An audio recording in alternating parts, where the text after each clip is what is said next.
And as we continue to remember and honor the 23 lives who were lost on August 3rd, 2019, we're also highlighting the triumph and courage of some of those survivors. KTSM 9 News anchor Andy Morgan has one of those stories. Andy files this report tonight.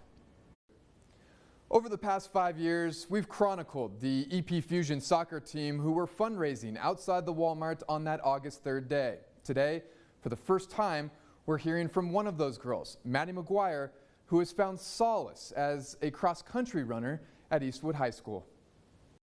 Running is, in a lot of ways, symbolic of life.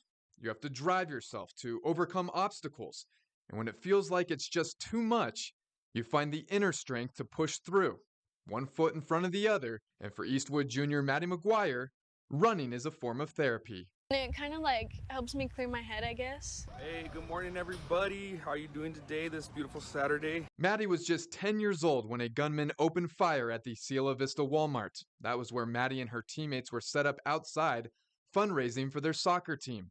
Girls, say hi. Say good morning. 2 of her coaches were hit by gunfire that day, one of which, Memo Garcia, died months later. The shooting taking the lives of 22 others that day. I don't talk about it very much, so I don't know. It was very hard to get over, I think. Maddie has found a way, oftentimes through running, to prevail over something no child should ever have to go through. I don't want it to define me, but it's going to help me move forward. Step by step, mile by mile, Maddie has moved forward and kept much of her experience from that day private from many of her teammates and even coaches. It's not a surprise to me that she was drawn to this sport. You know, she's that kind of person who, she sets a goal and she kind of keeps it quiet and she keeps it in her head, and she doesn't care who you are, you're not going to stop her from achieving that goal. And after everything she's been through, good days and bad days, Maddie has remarkably been able to keep the meaning of life in perspective. Live your life to the fullest and cherish the people closest to you.